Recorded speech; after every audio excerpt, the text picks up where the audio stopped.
नमस्कार, लोकमान्यमध्ये स्वागत। आज आपण 23 व 24 जुलै 2021च्या चालू घडामोडी पाहणार आहोत। यामध्ये लोकसत्ता, सकाळ, the Hindu, Lokmat, Maharashtra time, PIB यामध्ये परीक्षेला महत्त्वाच्या असणाऱ्या घडामोडींचा आपण आढावा घेत असतो। चला तर सुरू करूया आजच्या चालू घडामोडी। 2 न्याय यंत्रणा भारतामध्ये नकोत असं सर्वोच्च न्यायालयानं मत नोंदवले। या देशामध्ये धनवान, सर्व सुविधा असलेले आणि राजकीय शक्ती असलेल्यांसाठी एक आणि कोणतीही सुविधा नसलेले, न्याय मिळवण्याचे सामर्थ्य नसलेले गरिबांसाठी दुसरी अशी न्यायव्यवस्था असू शकत नाही, अशी टिप्पणी करत सर्वोच्च न्यायालयाने गुरुवारी खुनाचा आरोप असलेल्या लोकांचा किंवा आरोपींचा जामीन रद्द केलेला आहे। साम्राज्यवादी विचारसरणीमुळे जिल्हा न्यायसंस्थेचे अवमूल्यन झालेले आहे।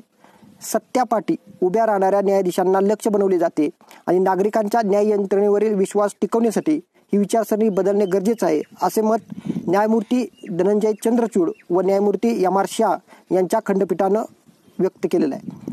स्वतंत्र आणि तटस्थ न्यायव्यवस्था लोकशाहीचे आधारस्तंभ आहेत। राजकीय दबावापासून आणि राजकीय विचारांपासून ती दूर राहायला हवी असे सांगताना भारतात 2 न्यायव्यवस्था असू शकत नाही असं खंडपीठानं स्पष्ट मत केलेलं आहे। लक्षात असू द्या, या देशामध्ये गरीब सुद्धा जनता राहते आणि श्रीमंतही राहते। गरीब हा नाहीरे वर्ग आहे, श्रीमंत हा आहेरे वर्ग आहे। मग आहेरे वर्गासाठीच ही न्यायव्यवस्था आहे का, असं मत त्यांनी व्यक्त केलेलं आहे। आता यामध्ये न्यायालयासमोर समस्या म्हणताना खंडपीठाने सांगितले की बिकट परिस्थिती, पायाभूत सुविधांचा अभाव, अपुरी सुरक्षा व्यवस्था ही न्याय यंत्रणेसमोरील आव्हाने आहेत। अनेकदा सत्यासाठी उभा राहणाऱ्या न्यायाधीशांना लक्ष्य बनवले जाते। जिल्हा न्यायालयामधील साम्राज्यवादी मानसिकता आता बदलणे गरजेचं आहे, असंही त्यांनी व्यक्त केलेलं आहे। आपण पाहतो, श्रीमंतासाठीच न्यायव्यवस्थेचे दरवाजे उघडले जातात, गरिबांसाठी बंद असतात, असं कित्येकदा ऐकायला भेटतं। याचं कारण पैशावर सर्व होतं आणि अशा वेळेस साम्राज्यवादी म्हणजेच पैसेवान असणारी लोक, धनदानगी असणारी लोक न्यायव्यवस्थेला खरेदी केल्यासारखं वागतात। त्यामुळं हे मत सर्वात महत्त्वाचं आहे।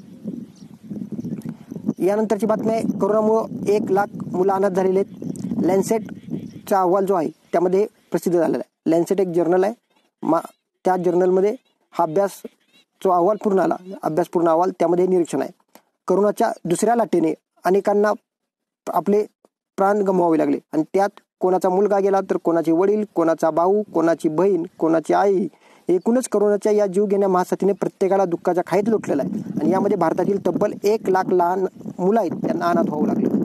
आता हा अहवाल काय सांगतो तर यंदाच्या एप्रिल महिन्यात लहान मुलांच्या अनाथ होण्याचे प्रमाण गेल्या वर्षाच्या तुलनेत 8.5 पटीने अधिक आहे। कोरोनामुळे देशभरात यंदाच्या वर्षी 1,19,000 लहानग्यांचे पालक किंवा आजी आजोबा दगावलेले आहेत। यामध्ये मेक्सिको 1 नंबरला आहे, ब्राझील 2 नंबरला आहे, भारत 3 नंबरला आहे। साधारण 1 मार्च 2020 ते 30 एप्रिल 2021 या कालावधीत 11,34,000 पालकांचा मृत्यू झालेला आहे आणि यामध्ये भारतात 1,16,000 मुलांचे आई वडील कोरोनाने हिरावून गेलेले आहेत। त्यामुळे आता लक्षात घ्यायला पाहिजे की आपण पाहतो, कोरोनामुळे अनाथांची पण संख्या वाढली आणि महाराष्ट्राने त्यासाठी एक योजना सुद्धा सुरू केली। केंद्र सरकारनं सुद्धा काही एक योजना सुरू केलेली आहे। यामध्ये आपण अनाथांसाठी काही ठराविक रक्कम सुद्धा त्यांच्या नावे ठेवणार आहे आणि त्यांना वार्षिक स्वरूपात काहीतरी मदत सुद्धा दिली जाणार आहे। त्यांचं शिक्षण फ्री असेल किंवा आणखी काही त्यांच्या संबंधी काही योजना असतील, ह्या सुद्धा आता जाहीर झालेल्या आहेत। त्यामुळे कोरोनाचा फटका सर्वसामान्य जनतेमध्ये जास्त प्रमाणात लहान मुलांना बसलेला आहे। यानंतर निलंबित 12 आमदार आता सर्वोच्च न्यायालयात गेले। विधिमंडळाच्या पावसाळी अधिवेशनादरम्यान सभागृहाच्या आणि पीठासन अधिकाऱ्यांच्या दालनात घातलेल्या गदारोळामुळे निलंबित केलेल्या भाजपच्या 12 आमदारांनी सर्वोच्च न्यायालयाचा दरवाजा ठोठावला आहे आणि याचिका पण दाखल केली। यामध्ये विधानसभा अध्यक्षांच्या निर्णयाविरोधात निलंबनाच्या कारणावरून सर्वोच्च न्यायालयाची पायरी चढणे हे विधिमंडळाच्या इतिहासात पहिल्यांदाच घडत असल्याचं जाणकारांनी सांगितले। आता यामध्ये सर्वोच्च न्यायालयात 12 आमदारांचे 4 गट करून 4 याचिका भाजपकडून दाखल करण्यात आल्या। आता यामध्ये सर्वात महत्त्वाचं आहे की घटनेचं जे कलम 32 आणि कलम 226 नुसार या देशातील कोणत्याही नागरिकाला न्यायालयाचा दरवाजा ठोठावता येतो। उच्च न्यायालय तसेच सर्वोच्च न्यायालय या ठिकाणी आपल्याला या ठिकाणी दोन्ही ठिकाणी दाद मागता येते। यामध्ये लोकप्रतिनिधी अपवाद नाहीत। फंडामेंटल राईट, मूलभूत अधिकारासाठी तुम्हाला सर्वोच्च न्यायालयामध्ये कलम 32 न जाता येतं, तर उच्च न्यायालयामध्ये कलम 226 न जाता येतं आणि तुमचे जर अधिकार हनन झाला असेल तर तुम्हाला तिथं दाद मागता येते। त्यामुळे आता लोकप्रतिनिधी दाद मागणं साहजिकच आहे। यानंतरची बातमी आहे, भारतीय आहारावर जर्मनीत आता संशोधन होते। आपले भारतीय कृषी संशोधन परिषद म्हणजेच ICAR याच्यामध्ये जे शास्त्रज्ञ आहेत, कोण तुषार रामचंद्र आटरे हे नगर जिल्ह्यातील आहेत, यांनी आता भारतीय आहारावर जर्मनीत संशोधन करतात। ते आता भारतीय दैनंदिन आहाराची माहिती संकलित करून त्याचे शास्त्रशुद्ध अध्ययन जर्मनीत केले जाते।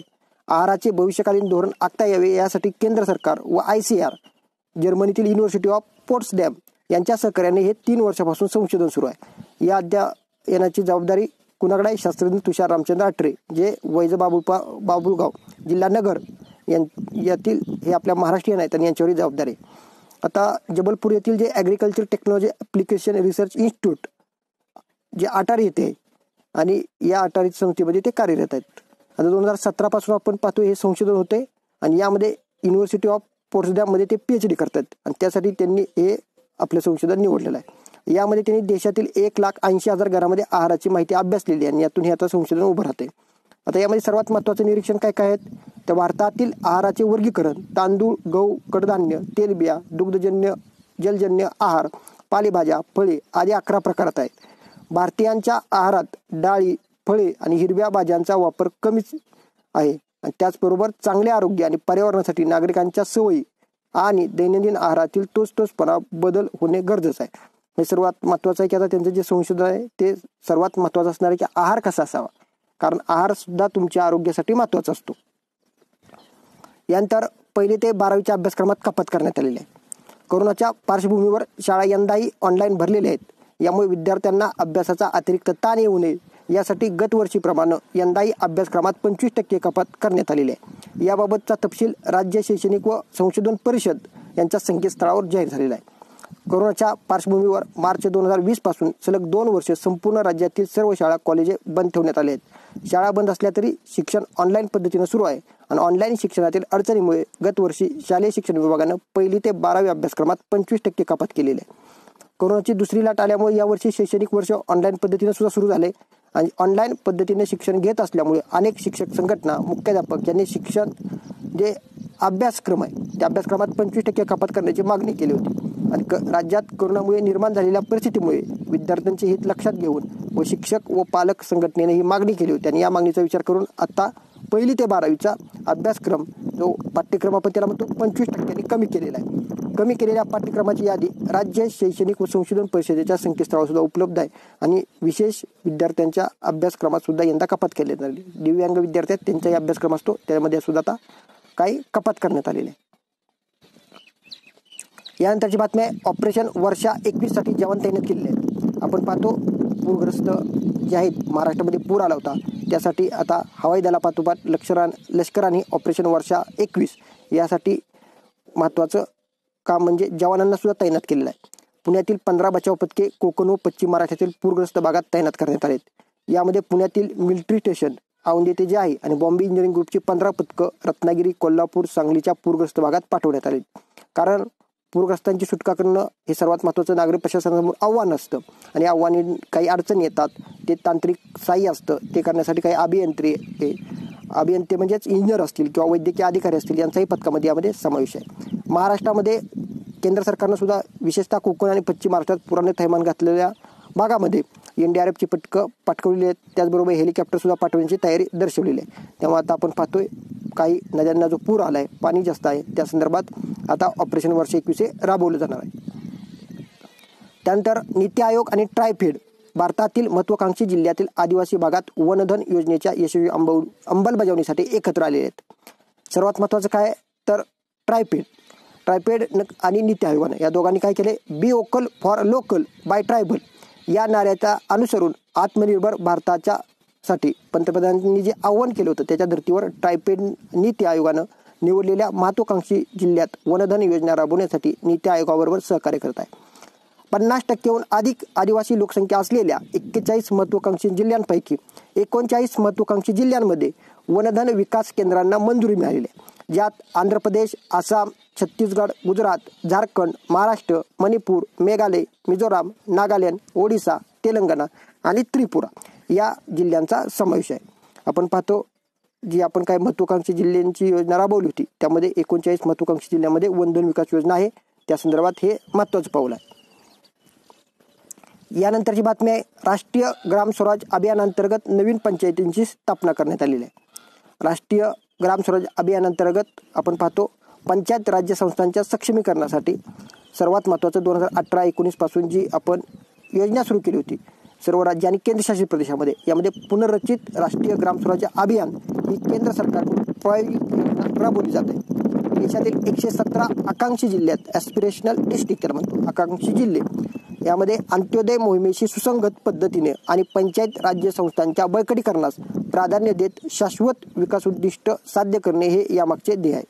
या योजनेअंतर्गत पंचायत राज्य संस्थांच्या बळकटीकरणासाठी विविध कृती उपक्रम घेण्यासाठी राज्य व केंद्रशासित प्रदेशांना निधी वितरित करण्यात आलेला आहे।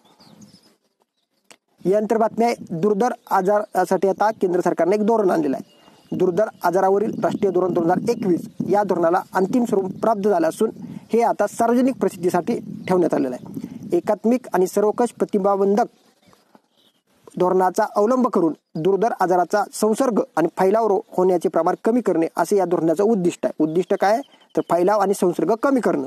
यामध्ये बालके जन्मता दुर्धर आजाराने ग्रस्त असण्याचे प्रमाण कमी करण्यासाठी जनजागृती असेल, विवाहपूर्व आणि विवाहोत्तर तसेच गर्भधारणेच्या आधी आणि नंतर तपासणे असतील, समुपदेशन असेल आदीचा अंतर्भाव यामध्ये केलेला आहे। तसेच उपलब्ध स्रोतांच्या मर्यादांचा विचार करून व उपलब्ध आरोग्य सेवांचे प्राधान्यक्रम लक्षात घेऊन दुर्धर आजाराने ग्रस्त रुग्णांसाठी परवडण्याजोग्या आरोग्य सेवा उपलब्ध करून देण्याचाही यात समावेश आहे। त्याचबरोबर सध्या दुर्धर आजारांची ग्रस्त असणाऱ्या दारिद्र्यरेषेखालील रुग्णांना तसेच आयुष्यमान भारत अंतर्गत प्रधानमंत्री जन आरोग्य योजनेच्या लाभार्थी लोकसंख्या गटातील रुग्णांना ठराविक दुर्धर आजारावर सुपर स्पेशालिटी सुविधा असणाऱ्या सरकारी रुग्णालय संस्थांमध्ये अथवा तृतीयक स्तरावरील सरकारी रुग्णालयामध्ये थर्ड टायर हॉस्पिटल त्याला आपण म्हणतो किंवा संस्था आहेत याच्यामध्ये उपचारासाठी अर्थसहाय्य पुरवलं जातं। राष्ट्रीय आरोग्य निधी या पूर्ण क्षेत्राकार योजनेअंतर्गत अंब्रेला स्कीम हे अर्थसहाय्य पुरवते। चालू वित्तीय वर्ष 2021-22 साठी अशा दुर्धर आजारावरील उपचारांसाठी अर्थसंकल्पात 25 कोटी रुपयांची सुद्धा तरतूद करण्यात आलेली आहे। त्याचबरोबर दुर्धर आजारावरील राष्ट्रीय धोरण 2021 अंतर्गत दुर्धर आजारावरील उपचार पद्धतीवर संशोधन आणि विकास यालाच आपण म्हणतो रिसर्च अँड डेव्हलपमेंट करण्यासाठी राष्ट्रीय संस्था स्थापन करण्याचा समावेश सुद्धा आहे। दुर्धर आजाराविषयी संशोधन व विकास करणे, परिवर्तन करून घेत नवीन तंत्रज्ञानाचा स्वीकार करणे आणि त्यावरच्या उपचार पद्धती ऐतिहासिक परिस्थितीला अनुसरून करून घेत भारतात आणणे येथपर्यंत या संस्थेच्या कार्याचा विस्तार असेल। आरोग्य संशोधन विभागाच्या नेतृत्वात हे काम होईल व भारतीय वैद्यकीय संशोधन परिषद याचा एक सदस्य म्हणून काम करेल। थँक्यू। अशा पद्धतीने आज आपण 2 दिवसाच्या चालू घडामोडी पाहिल्या। डिस्क्रिप्शनमध्ये दिलेले टेलिग्राम लिंक जॉईन करून तुम्ही वेगवेगळे अपडेट मिळवत राहा। तसेच लोकमान्य MPSC UPSC या यूट्यूब चॅनलला लाईक, शेअर आणि सबस्क्राईब करा जेणेकरून होतकरू विद्यार्थ्यांपर्यंत या घडामोडी पोहोचण्यासाठी तुमचाही हातभार लागेल।